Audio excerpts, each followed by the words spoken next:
Chers peuple de Dieu, c'est encore moi pour notre rendez-vous de la semaine. Aujourd'hui, le 31 mars 2026, nous clôturons le mois et j'en profite aussi de souhaiter bon anniversaire à ma fille Bénédicte. Que Dieu bénisse ta vie pour le reste de ta vie sur cette terre. Soyez bénis et bon anniversaire à toi. Notre thème d'aujourd'hui, la parole donne la protection et la vie. Nous lisons deux passages dans le livre de Matthieu et de Jérémie. Nous commençons par le livre de Matthieu 4:4. La Bible nous dit quoi? Jésus répondit, il est écrit, l'homme ne vivra pas seulement de pain seulement, mais de toute parole qui sort de la bouche de Dieu. Bien-aimés, vous savez, c'était au moment après 40 jours de prière que notre Seigneur Jésus a été tenté par le Satan, le diable qui est notre ennemi. Mais il a parlé toujours sur les Écritures. Bien-aimés, devant les tentations, quand quelque chose arrive, utilise la parole de Dieu. La parole de Dieu nous donne la force. La parole de Dieu est une puissance. Devant tous les combats, parce que nous avons un seul ennemi, Satan le diable, qui nous combat. Et si nous voyons sur cette terre, nous avons aussi nos ennemis comme nos amis, nos connaissances. Même au milieu de ça, il y a toujours des ennemis. Soyez toujours prudents.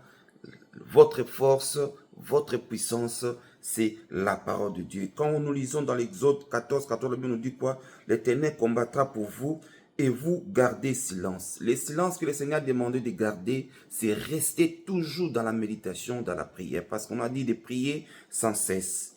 Et que cette parole aussi ne s'éloigne pas de votre bouche. Il faut la méditer jour et nuit. Il faut être toujours près de notre Seigneur Jésus-Christ qui est notre Dieu. Le but de ce passage, nous avons vraiment tiré ça dans le livre de Jérémie. Que dit Jérémie?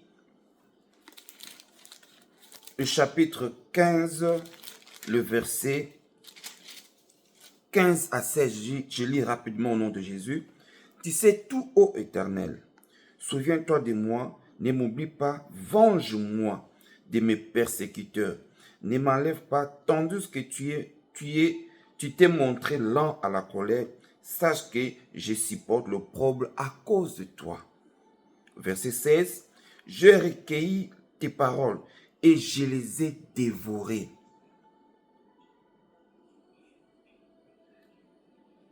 Tes paroles ont fait la joie et l'allégresse de mon cœur, car ton nom est invoqué sur moi, Éternel des armées. Ça, c'est la parole de Dieu. Bien-aimé, je recueillis tes paroles, je les ai dévorées. Qu'est-ce que signifie dévorer? Dévorer signifie quoi? Une passion violente. Jérémie a dévoré la parole de Dieu avec une passion violente. Bien-aimé, il faut vraiment décortiquer, lire et chercher à avoir l'Esprit de Dieu de te conduire, de t'orienter pour comprendre l'Écriture. Médite les jours et nuits. Tu auras la victoire sur tous les combats. Pour conclure, bien-aimé, la parole nous donne la vie. Médite-le. Car Jérémie a dévoré la parole de Dieu. Il a d'abord reçu cette parole. En recevant cette parole, il a commencé à dévorer la parole de Dieu. Ça veut dire, il a eu la passion. Et que cette passion soit notre partage aujourd'hui. N'oubliez pas, bien-aimés dans le Seigneur, nous avons un grand combat. Quand vous ne lisez pas les Écritures, quand vous ne restez pas dans la prière, l'ennemi continuera toujours à vous attaquer, à vous combattre. Voilà aujourd'hui, la parole que je vous ai amenée, c'est pour vous motiver. Si vous n'avez pas à manger, ne croyez pas que le Seigneur vous a abandonné. Toi aussi, n'abandonne pas la prière. Ne crois pas que le Seigneur vous a laissé. N'abandonne pas la prière, n'abandonne pas la parole de Dieu, de méditer jour et nuit. Cherchez à comprendre les Écritures et Dieu va vous protéger. Voilà notre thème d'aujourd'hui que je vous ai dit au début. La parole de Dieu donne la protection et la vie.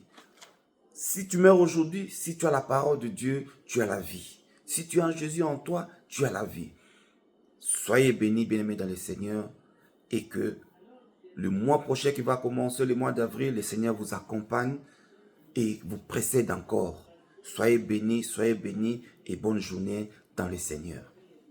Partagez la vidéo, continuez à vous abonner, faites aussi des commentaires. S'il y a quelque chose à me reprocher, à corriger, je suis là dispo pour vous répondre. Bonne journée dans le Seigneur.